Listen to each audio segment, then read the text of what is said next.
Hi guys, welcome back to Nisha Spoken Classes. I just hope that everyone here is doing really great और आप सब अच्छे होंगे। तो आज मैं आपके लिए एक बहुत ही खास टॉपिक लेकर आई हूँ ग्रामर इंग्लिश का। हमने अपनी पिछली वीडियोस में देखा था tenses, types of tenses, what kind of sentence formation we do according to the different kind of tenses. लेकिन आज का टॉपिक बहुत ही खास होने वाला है और ये स्पेशली मेरे उन स्टूडेंट्स के लिए है जो बार बार बताने पर भी वर्ब्स को अच्छे से यूज नहीं कर पाते। अगर आप इस वीडियो को लास्ट तक देखेंगे तो आप पाएंगे कि आपने सीखा है वर्ब्स को कैसे, कहां पर, कब, कौन सी वर्ब को यूज करना होता है। गाइस, वर्ब्स का बहुत बड़ा रोल रहता है ग्रामर में। इवन वर्ब्स को पूरी ग्रामर का किंग कहा जाता है। अगर आप वर्ब्स का यूज सही से नहीं कर पाते और आप उसको किसी और जगह पे यूज कर देते हैं तो पूरे सेंटेंस का मीनिंग ही चेंज हो जाता है। इसलिए आपको बहुत ज्यादा इंफॉर्मेशन, पूरी नॉलेज होनी चाहिए वर्ब्स और हेल्पिंग वर्ब्स के बारे में।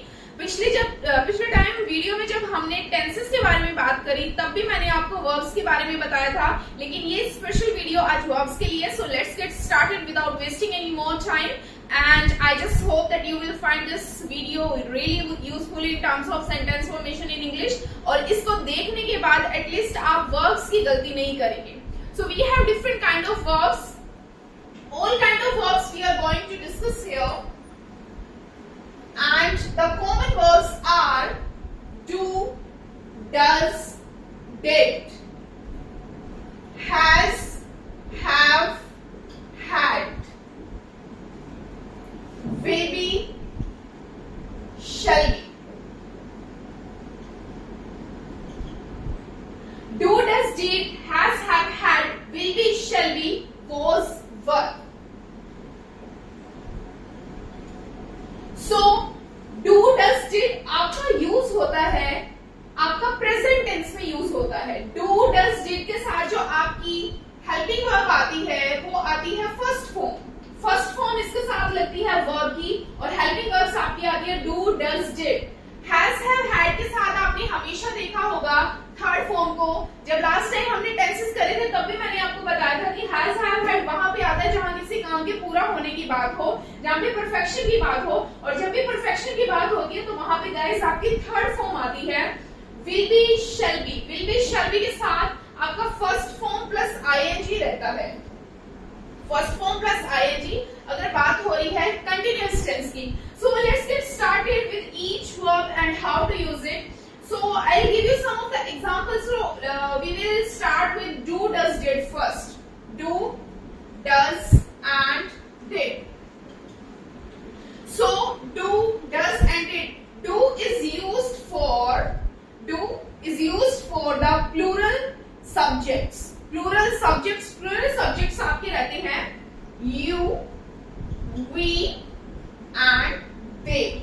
you, we and they के साथ जो आपकी हेल्पिंग वर्ब आती है वो आती है do और does आता है गाइस आपका he, she, it के साथ। he, she and it। just see the difference।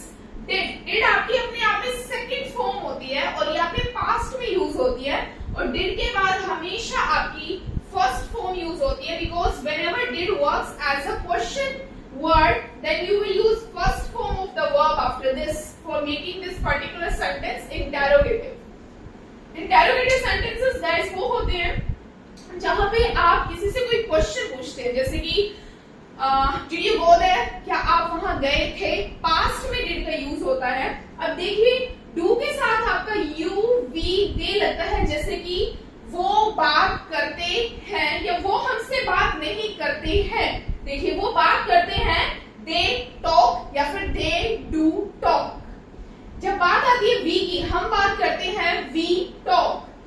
तुम बात करते हो यू टॉक। जो डू होता है आपने बेसिकली ध्यान रखना है जो हेल्पिंग वर्ब डू आएगी वो हमेशा प्लूरल के साथ आएगी, यू के साथ आएगी, वी के साथ आएगी, दे के साथ आएगी।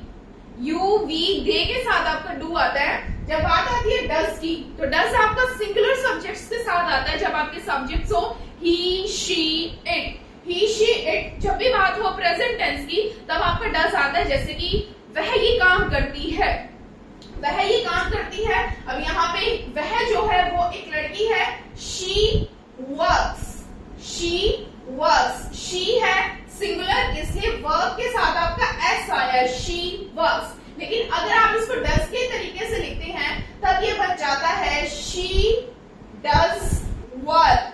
शी डज वर्क कैसे बन जाता है? क्योंकि यहाँ पे जो है मेन वर्ब का काम करा है डू ने, यहाँ पे मेन वर्ब का काम डू ने करा है और शी सिंगुलर है इसलिए डू के साथ ईएस लग गया है और यहाँ पे वर्ब मेन वर्ब अब नहीं है। हमारे पहले वाली लाइन में verb as a main verb use हुआ है इसलिए शी के होने की वजह से वर्ब के साथ एस आया है। So let's see the example of did. Did से क्या होता है? डिड के साथ आपकी आती है फर्स्ट फॉर्म और डिड आपका पास्ट में यूज होता है, जैसे कि उसने ये किया, he did this, उन लोगों ने ये किया, they did this। इसमें क्या रहता है आपका? कोई भी singular, plural, he, she, it, anyone, name, you, we, they, इसका कोई भी डिफरेंस नहीं रहता। जब भी आपके पास्ट में हेल्पिंग वर्ब आती है वो did आती है, प्रेजेंट में हेल्पिंग वर्ब आती है वो do आती है, जो प्लूरल सब्जेक्ट्स के साथ you, we, they के साथ आता है। does आपका he, she, it के साथ आता है, he, she, it के साथ आता है। is आपकी हेल्पिंग वर्ब है एक, जो आपका किस में रहता है? SMR आपने सुना होगा, SMR आपका यूज होता है। अगर आपको याद हो मैंने आपको टेंसेस में भी बताया था, SMR is used for present continuous tense. तो आई होप कि आपको इतना क्लियर है डू, डज, डिड कहां पे लगता है, in what kind of sentences you can use it. Do, does, did for the past, do and does for the present, do is used in the present tense for plural kind of your subjects and does is used for singular subjects. So let's take the example of SMR now. Where SMR is used? In the previous videos I just discussed it thoroughly with you. SMR is used where? In present continuous tense. तो अब ध्यान से देखिएगा, this is the time to recall the things what we did in our previous video. Just have a look. SMR helping verb है ये दोनों। SMR is used for singular subject, लेकिन कब? प्रेजेंट में। जैसे कि ये एक चेयर है, दिस इज अ चेयर, तुम एक लड़के हो, you are a boy, that is are, you are a boy. इसका मतलब होता है वो चीज है। आर आपका यूज होता है यू, वी, दे के साथ और एम आपका यूज होता है आई के साथ। और ये तीनों कब यूज होते हैं? जब बात आती है आपके प्रेजेंट कंटिन्यूअस टेंस की, या सिंपल प्रेजेंट में आपका इज आ सकता है। देखिए जैसे कि यह एक चेयर है, यह एक चेयर है, सिंपल से प्रेजेंट टेंस है, दिस इज अ चेयर। मैं आपसे बात कर रही हूं, I am talking to you. Talking कैसे हो गया? टॉकिंग कैसे आया? क्योंकि ये प्रेजेंट कंटिन्यूअस टेंस का एक सेंटेंस है। Are, they are doing their work, वो अपना काम कर रही हैं। SMR is used for singular subject, singular के साथ आएगा ही, शी, इट और किसी के नाम के साथ इज आएगा। एम आपका आता है आई के साथ और आर आपका आता है you, we, they, plural subjects के साथ। और ये ज्यादातर आपको मिलेंगे जब भी आप कंटिन्यूटी की बात करते हैं। आई एम ए स्टूडेंट, मैं एक स्टूडेंट हूँ, दिस इज अ चेयर, ये एक चेयर है, यू आर ए बॉय, तुम एक बॉय हो। जब बात करते हैं कंटिन्यूअस टेंस की, यह काम कर रहा है, दिस इज वर्किंग, इसके साथ फर्स्ट फॉर्म प्लस आईएनजी आया है। मैं काम कर रही हूँ, आई एम वर्किंग। वर्किंग देखो सेम है क्योंकि कंटिन्यूअस टेंस है। तुम पढ़ाई कर रहे हो, you are studying. So this is the exact way of using the SMR। So same case goes with your was verb. अब देखिए वॉज वर्ब में क्या डिफरेंस रहता है? अभी आपने पढ़ा है डू, डज, डिड के बारे में, SMR के बारे में। सो this is the term for was and verb. Was verb, was verb आपका सिंपल पास्ट में भी यूज होता है, लेकिन अगर वॉज वर्ब के साथ आपका फर्स्ट फॉर्म प्लस आईएनजी लग जाए तो ये पास्ट कंटिन्यूअस भी बन जाता है। अब देखिए जैसे there was something, there was a girl, there was a boy, there was a cow or there was any kind of thing। was आपका सिंपल रिप्रेजेंट करता है पास्ट को, सब्जेक्ट को। ध्यान रखना, बड़ा ही सिंपल सा कंसेप्ट है। आपके सिंगुलर सब्जेक्ट के साथ पास्ट में वॉज लगता है, आपके प्लूरल सब्जेक्ट्स के साथ पास्ट में वर लगता है। अगर आपके सब्जेक्ट्स हैं you we they, you we they plural subjects, अगर आप पास्ट में किसी के बारे में बात कर रहे हैं उनके साथ हमेशा वर आता है। और जब पास्ट में आप बात कर रहे हैं किसी सिंगुलर सब्जेक्ट की तो उनके साथ हमेशा वॉज आता है। इस चीज का प्लीज ध्यान रखिएगा। और पास्ट में जब आप बात कर रहे हैं कि कोई काम कंटिन्यू होने की, कोई काम चल रहा था, तो वॉज के साथ फर्स्ट फॉर्म प्लस आईएनजी आ जाता है, वर के साथ फर्स्ट फॉर्म प्लस आईएनजी आ जाता है। जैसे कि अगर आप बात करें वो पढ़ाई कर रहा था, अब कंटिन्यू था, कंटिन्यू है तो मैंने बताया था आपको फर्स्ट फॉर्म प्लस आईएनजी आएगा। अगर कोई भी आपकी जो वर्ब है वो कंटिन्यू है तो he was walking, वह काम कर रहा था, he was working, वह बातें कर रहा था, he was talking, मैं बातें कर रही हूँ, I am talking, वह खाना बना रहा था, तो इसमें खाना बनाना कुक जो है आपकी मेन वर्ब है, so he was cooking। इस तरीके से आपके सेंटेंस रहेंगे वॉज में जब बात हो रही है कंटिन्यूअस टेंस की, पास्ट में वर्ब। वो खाना बना रहे थे, they were cooking, वो पढ़ाई कर रहे थे, they were studying, वो बाहर जा रहे थे, they were going outside। इसमें बाहर जाना मेन वर्ब है, इसलिए go के बाद ing आया, they were going, वर्ब के साथ going आया है।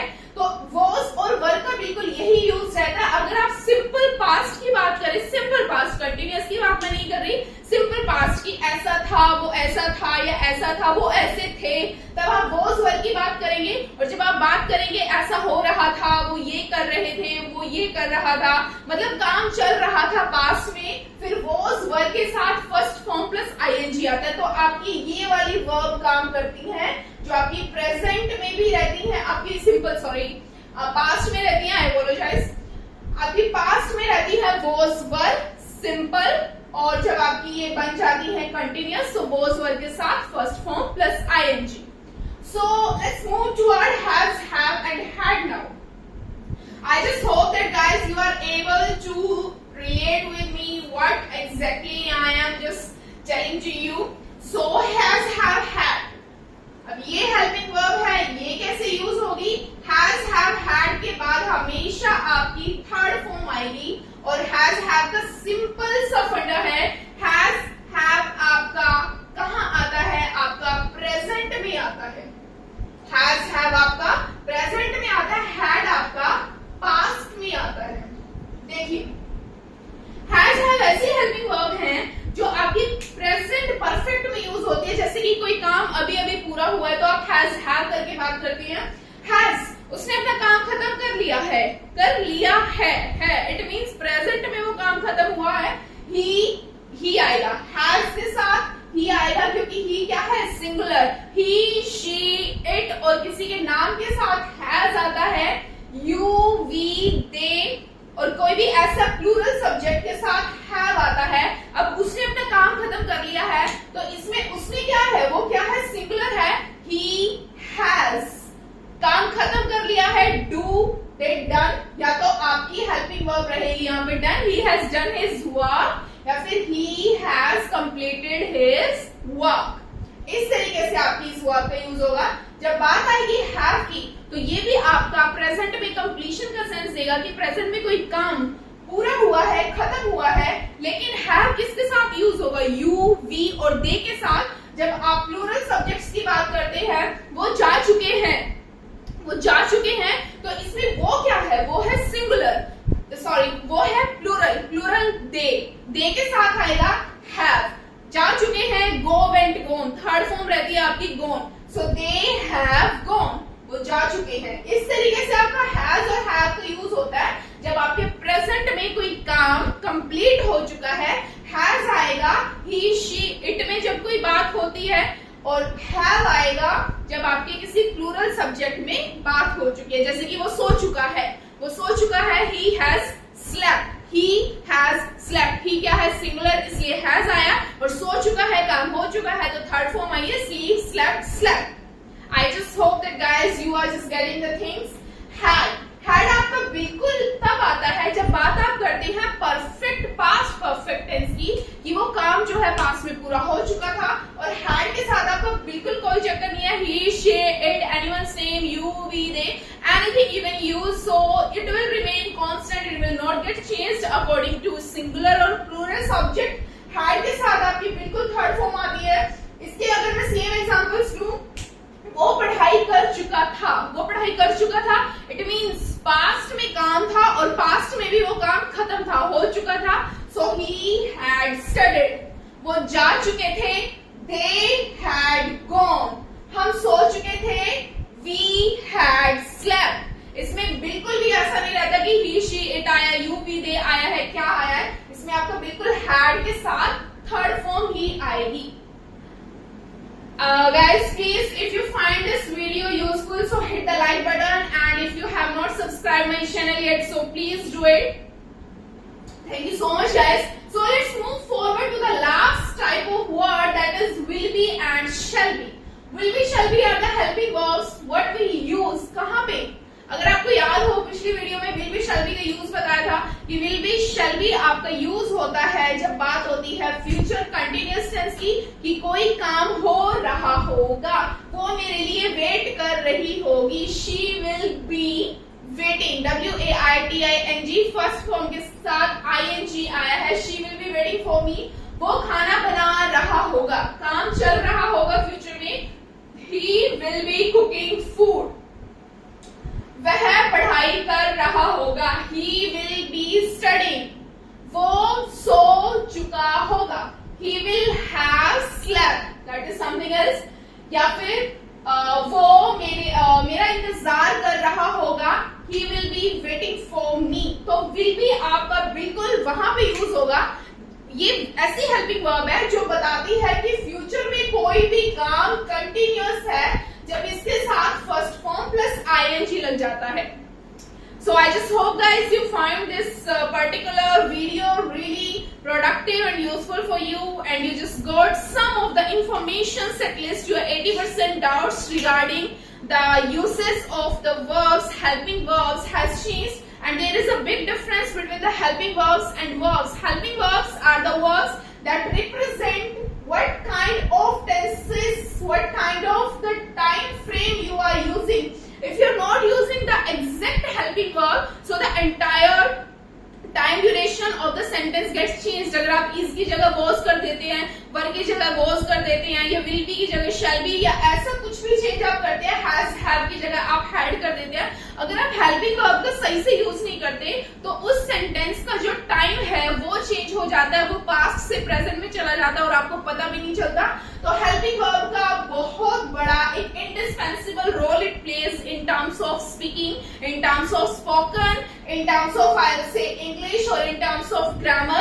Just to get an error-free speaking, you must have particular command on all the verbs, the uses of words, according to the time frame you want to convey in your ideas.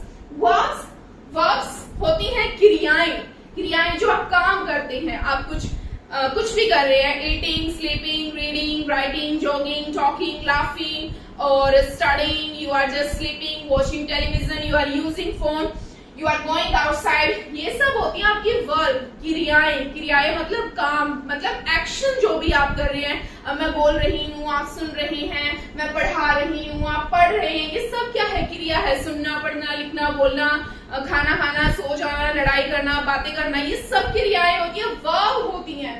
लेकिन helping verb होती है exact, जो आपका time frame denote करती है, किसके अंदर? Grammar के अंदर. So I just hope that you found this particular video really useful. So guys, if you like this video, so please hit the like button and do the practice, the rigorous practice for these kind of helping verbs, so that you will not face any kind of difficulty in terms of tenses also.